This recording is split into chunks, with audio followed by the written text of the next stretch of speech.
안녕하세요. 가이드 리뷰에서 말씀드렸다시피 데드풀2에는 1편보다 더 많은 이스터에그와 레퍼런스 등이 있습니다. 물론 레디 플레이어 1이 그랬던 것처럼 몰라도 얼마든지 재밌게 볼 수 있는 영화지만 당연하게도 많이 알면 알수록 더 재밌게 볼 수 있는 것도 사실입니다. 그래서 여러분을 위해 이스터에그와 레퍼런스 등을 모아봤습니다. 혹시나 해서 말씀드리는데 스포일러니까 주의하시고요. 워낙 많아서 정신 사나울 수도 있다는 점 미리 양해 부탁드립니다. 그럼 시작할까요?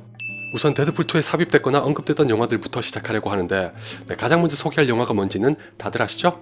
바로 휴잭맨의 마지막 울버린을 볼 수 있었던 로건입니다. 데드풀이 자기 덕분에 울버린이 득을 봤다는 식으로 말하는데 실제로 로건을 청소년 관람불가 등급으로 제작한다고 했을 때 그런 말이 있었습니다. 일각에서는 괜히 또 어설프게 데드풀의 성공에 편승하려는 수작 아니냐는 비판도 했었죠.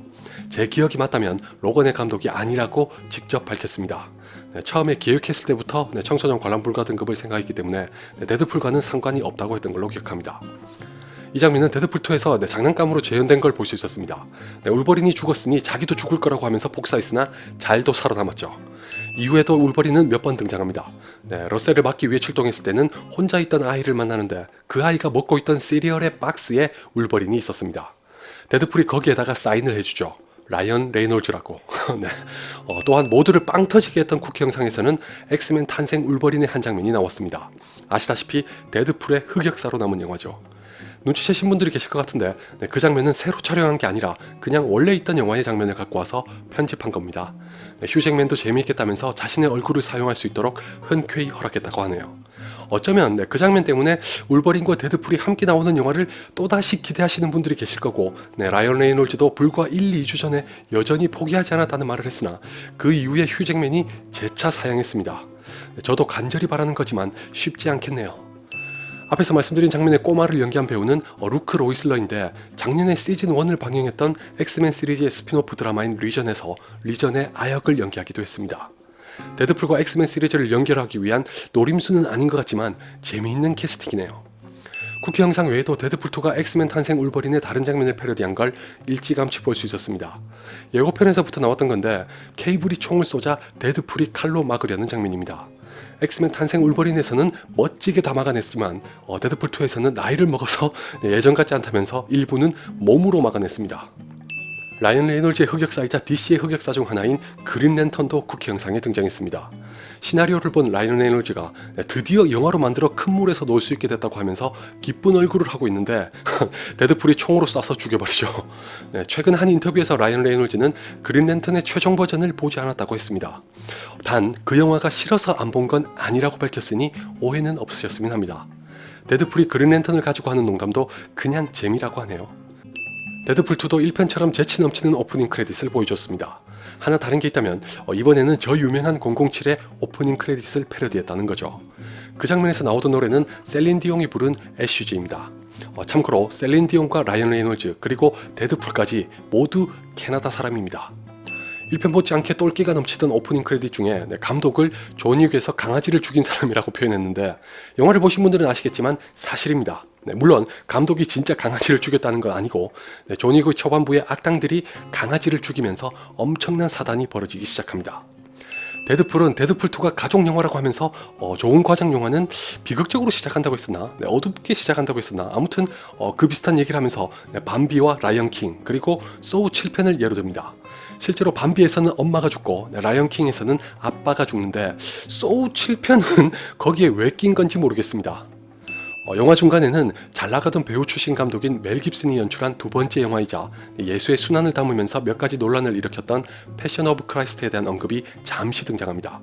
데드풀이 말한 그대로 북미에서는 청소년 관람 불가 등급의 영화 중에서 패션 오브 크라이스트가 현재까지 역대 흥행 1위를 기록 중입니다. 대신에 해외까지 합하면 데드풀 1편이 1위입니다. 데드풀이 겨울왕국의 주제가와 비슷하지 않냐고 물어보던 노래는 엔틀이라는 뮤지컬 영화의 주제가인 파파 캔 유 히얼미입니다. 엔틀은 지금의 10대와 20대에게는 낯선 인물일 바버라 스트라이샌드가 작가와 감독에다가 주연까지 겸했던 영화로 아카데미 시상식에서 음악상을 수상했습니다. 바버라 스트라이샌드의 경우는 비록 근래에 활동이 뜸하긴 하지만 한때는 그래미상과 아카데미상을 모두 수상한 경력이 있는 당대 최고의 가수 겸 배우입니다. 아마 여러분의 부모님들은 다들 아실 겁니다. 그렇다고 제가 여러분의 부모님과 비슷한 나이라는 건 아닙니다. 그 정도로 나이가 많진 않아요. 그리고 우연인 건지 의도한 건지 모르겠으나 바브라 스트라이샌드의 남편은 데드풀2에서 케이블을 연기한 조시 브롤린의 아버지인 제임스 브롤린입니다.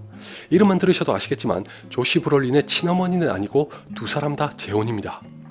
도핀더가 자신도 데드풀처럼 되고 싶다면서 얘기한 영화는 톰 크루즈가 한창 꽃미남으로 잘나가던 시절에 주연했던 뱀파이어와의 인터뷰입니다. 브래드 피트도 지금처럼 뜨기 직전에 출연했었고 커스틴 던스트는 도핀더가 얘기했던 역할 그대로의 캐릭터를 연기합니다. 점점 성장하면서 외모가 달라졌다는 말을 많이 듣고 있지만 이 당시의 커스틴 던스트는 정말 예쁘고 깜찍한 아역 배우였습니다. 데드풀2는 터미네이터와 겹쳐지는 이야기를 가졌습니다. 그래서인지 엇비슷한 게 들어있었는데 예를 들어 케이블을 존 코너라고 부르는 장면이 있었고 케이블이 막 과거로 와서 차를 빼앗는 것도 비슷했는데 혹시 그때 수다를 떨고 있던 배우들이 누군지 알아보셨나요? 바로 맷 데이먼과 앨런 튜딕입니다. 저는 토르 라그나로크를 볼 때도 맷 데이먼인지 몰랐고 이번에도 몰랐습니다. 저처럼 맷 데이먼과 앨런 튜딕은 알아보지 못하셨더라도 이 사람들은 대번에 아셨을 겁니다. 바로 엑스맨을 연기한 배우들입니다. 저는 갑자기 프로페서 X, 비스트, 퀵실버, 사이클롭스가 스치듯이 지나가서 화들짝 놀랐습니다. 그 장면은 내년에 개봉할 예정인 엑스맨 다크 피닉스의 감독에게 부탁해서 따로 촬영한 후에 편집한 거라고 합니다. 아주 잠깐이었지만 재치 넘치는 장면이었습니다. 그리고 다른 장면에서는 프로페서 X가 사용하는 세레브로도 등장했습니다. 거기에서 패트릭 스튜어트 냄새가 난다고 했던 것 같은데 다들 아시죠?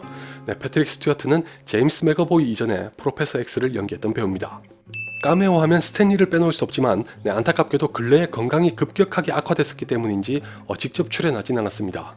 대신에 케이블이 죄수명단을 훑어볼 때 스탠리의 사진이 있었다고 하는데 저는 미처 못 봤습니다. 그림으로 등장했다는 얘기도 있던데 혹시 보신 분이 계신가요? 러셀이 치료를 가장한 학대를 받던 곳은 에섹스 하우스 어쩌고저쩌고 하던 곳입니다. 그 이름은 엑스맨 아포칼립스의 쿠키 영상에서 코믹스의 팬들을 잔뜩 기대하게 만들었던 미스터 시니스터, 즉 나다니엘 에섹스에게서 따온 것 같습니다. 당장이라도 볼 수 있을 것 같았는데 현재로서는 엑스맨 영화에 언제 등장할지 예상조차 하기 힘드네요. 데드풀이 엑스맨을 가리켜 인종차별에 대한 철진한 은유라고 했던가 아무튼 그 비슷한 말을 하는데 실제로 엑스맨의 메인 테마 중 하나가 인종차별입니다. 프로페서 X와 매그니토를 마틴 루터 킹과 말콤 X에 비유하는 걸 흔하게 볼 수 있는 것도 그래서인데 긴 세월을 거치면서는 인종만이 아니라 동성애자를 비롯한 모든 소수자에게 가해지는 억압과 차별을 다뤘습니다.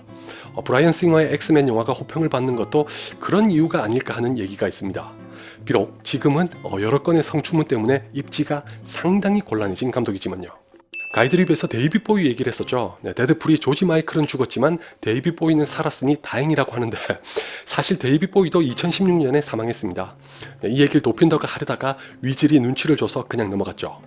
혹시나 해서 말씀드리자면 두 사람 다 아주 유명한 가수입니다. 특히 데이빗 보이는 그냥 한마디로 전설이고 조지 마이클의 케어리스 위스퍼는 데드풀 1편에 삽입되기도 했습니다. 데드풀은 제가 사랑하는 영화인 스타워즈도 언급했습니다. 근데 바나스의 말 맞다나 자기 멋대로 기억하고 있었죠. 아들과 아버지의 관계도 틀렸고 차마 입에 담기도 어려운 루크와 레아의 관계는 완전히 틀렸습니다. 지금의 샤론 스톤을 잊게 한 영화인 원초적 본능을 패러디한 장면이 있습니다. 이걸 보시면 대번에 아시겠죠?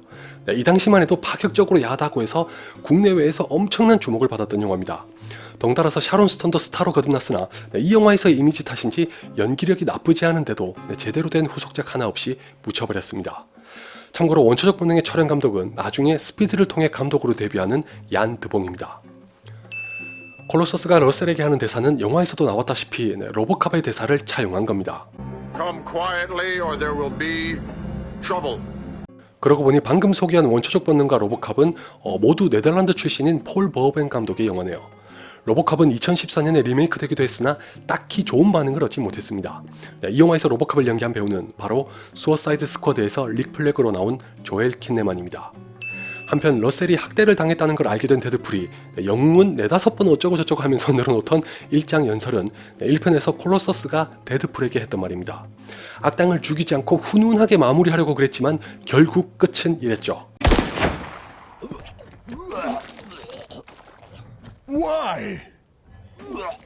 저는 데드풀의 저렇게 뻔하지 않고 이빠른 소리도 하지 않는 발칙한 성격이 너무 좋았는데 2편에서는 가족주의까진 좋았지만 그걸 데드풀스럽게 풀지 못하고 흔하디 흔한 이야기와 연출로 그리려고 한 게 정말 아쉬웠습니다.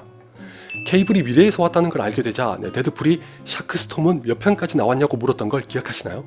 B급 영화를 좋아하시는 분들 사이에서는 유명한 영화고 원제는 샤크네이도입니다. 토네이도에 휘말린 상어들이 도시에 오면서 벌어지는 별 희한한 사건들을 다룬 얼토당토하는 영화인데 그 맛에 보는 사람이 많아서 은근히 인기가 좋습니다. 오는 8월에는 6편이 나올 예정입니다. 초반에 데드풀이 도핀더를 가리켜 구주라고 부르는 장면이 있는데 여기서의 구주는 톰 크루즈가 전성기를 달리기 시작할 무렵에 출연했던 탑건에서 그의 파트너가 쓰던 별명 같은 겁니다. 이 영화에서 구주는 도중에 사망하지만 다행히 도핀더는 아직 살아있네요. 탑건은 개봉하고 30년 이상이 흐른 영화인데 내년에 속편이 개봉할 예정입니다. 깜빡할 뻔했는데 휴잭맨과 관련된 게 하나 더 있습니다. 러셀의 수감 번호는 레미제라블에서 휴잭맨이 연기했던 장발장과 동일한 24601입니다.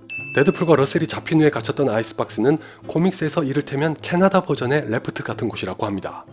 그러니까 돌연변이만이 아니라 초능력자들을 잡아서 가두는 감옥입니다. 데드풀이 스쿠터를 타고 가는 장면은 코믹스에도 그대로 등장합니다. 저거넛에 대해 세 가지만 말씀드리면 우선 어마어마한 덩치와 파워를 자랑한 저거넛은 엑스맨 3편에서 비니 폴이 연기했던 적이 있습니다. 그때는 언급하지 않았지만 이번에는 자신의 형 때문에 헬멧을 쓰고 있다는 얘기를 합니다. 많은 분들이 이미 눈치채시고 계셨을 것 같은데 그가 말하는 형은 바로 프로페서 X입니다. 코믹스에서는 저거넛의 아버지와 프로페서 X의 어머니가 재혼하면서 두 사람은 의붓 형제가 됩니다. 그리고 꽤 비중 있게 나왔던 블랙 톰 캐시디는 원래 코믹스에서 종종 저거넛과 팀을 이루는 악당이라고 합니다. 마지막으로 저거넛의 목소리와 표정 연기를 제공한 사람은 바로 라이언 레이놀즈입니다. 여담이지만 저거넛을 등장시킨 건 탁월한 판단이라고 생각합니다. 콜로서스와 붙어서 힘 대 힘의 싸움을 보여줄 캐릭터로 제격이니까요. 케이블에 대해서도 몇 가지 말씀드리겠습니다. 결말부에서 딸의 이름이 호프라고 밝히죠. 코믹스에서도 딸의 이름이 호프 서머스입니다. 사실 친딸은 아니지만 일명 돌연변이의 구세주로 불리는 아이라서 보호자의 역할을 자처합니다. 케이블의 키는 코믹스보다 작다고 하는데 마블의 공식 사이트를 보면 6피트 8인치라고 나오지만 영화에서 케이블을 연기한 조시 브롤린의 키는 5피트 11인치입니다. 근데 울버린의 경우는 정반대입니다. 울버린은 코믹스가 5피트 3인치고 휴잭맨은 6피트 2인치입니다. 그리고 데드풀이 케이블을 애꾸는 윌리라고 부른 적이 있는데 애꾸는 윌리는 조시 브롤린이 10대 때 출연했던 구니스라는 영화에서 보물을 숨겼다고 하는 전설적인 해적의 이름입니다. 지금 10대나 20대이신 분들은 구니스를 전혀 모르실 확률이 높지만 제가 어렸을 때만 해도 아이들 사이에서 굉장히 유명했던 영화입니다. 감독은 슈퍼맨 1편을 연출한 리차드 도너고 이를테면 인디아나 존스의 아이들 버전이라고 생각하시면 됩니다. 아마 지금 봐도 재밌을 거예요. DC와 마블에 대한 것도 꽤 많았습니다. 초반부에는 망토 쓴 악당과 싸웠다고 하는 걸로 부족해서 걔 어머니의 이름도 마사라고 하질 않나. 케이블이 누구냐고 물으니까 I'm Batman 이라고 소개합니다. 단순하지만 알고 보면 꽤 유명한 대사죠. 도미노에게는 블랙 위도우라고 부르는가 하면 도핀더는 브라운 팬서라고 불렀습니다.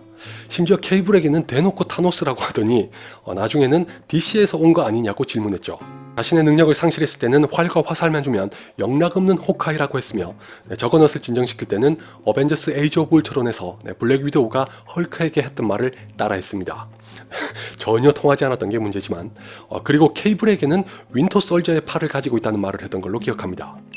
쿡 형상의 초반부에서 네가소닉이 타임머신을 고쳐주자 11이라고 부릅니다. 넷플릭스를 이용하시는 분들은 자연스레 아셨을 것 같은데 기묘한 이야기의 주인공인 11을 뜻합니다. 잠깐 나오는 대사에서 작가가 다리를 못 그린다는 말을 했죠. 저도 이번에 알았는데 실제로 데드풀의 원작자인 롭 라이펠드가 인체를 못 그리는 걸로 악명이 좀 있다고 합니다. 예를 들어서 이런 그림만 봐도 잘 알 수 있죠. 물론 만화니까 인체를 아주 정교하게 그릴 필요는 없지 않냐고 옹호하는 사람들도 있습니다. 1편에서 데드풀이 알에게 눈을 고칠 수 있는 약을 코카인과 함께 숨겨뒀다고 했었는데 그게 농담이나 거짓말이 아니라 사실이었다는 걸 알 수 있었습니다. 바닥을 뜯어보니 진짜 거기에 코카인과 함께 약이 있었죠. 근데 알은 일단 눈이 안 보이니까 그걸 찾을 수 있을 리가 없습니다. 데드풀이 엑스맨션에 가서 콜로서스에게 피터 가브리엘의 In Your Eyes라는 노래를 들려주던 장면은 존 쿠삭이 주연했던 영화인 금지된 사랑을 패러디한 겁니다. 포스터에도 쓰일 정도로 대표적인 장면이죠. 그리고 금지된 사랑은 제리 맥과이어, Almost Famous, 우리는 동물원을 샀다 등을 연출한 카메론 크로우 감독의 연출 데뷔작입니다. 도입부에서 바네사가 임신했다는 소식에 아이의 이름을 어떤 걸로 할지 얘기하다가 코너라고 말합니다. 저는 당연히 터미네이터의 존 코너나 사라 코너를 얘기하는 거라고 생각했는데 알고 보니 가슴 아프면서도 감동적인 뒷이야기가 있더군요. 실은 지난 2016년에 13살의 나이로 사망한 코너 맥그레스라는 팬의 이름에서 따왔을 거라고 합니다. 코너가 데드풀을 좋아해서 라이언 레이놀즈와 만났고 그가 죽기 전에 소원을 들어주려고 미처 완성되지도 않았던 데드풀 1편을 보여줬었다고 합니다. 비록 미성년자였지만 지금 그걸 따지는 건 너무 냉정한 것 같네요.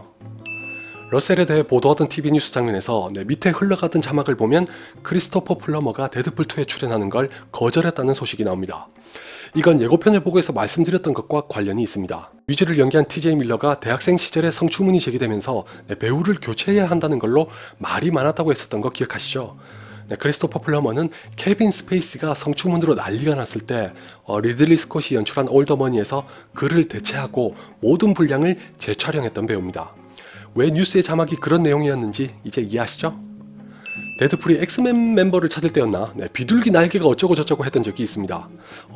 엑스맨 시리즈를 모두 보신 분이라면 대번에 누굴 말하는 건지 아셨을 겁니다. 바로 엑스맨 3와 엑스맨 아포칼립스에서 봤던 엔젤입니다.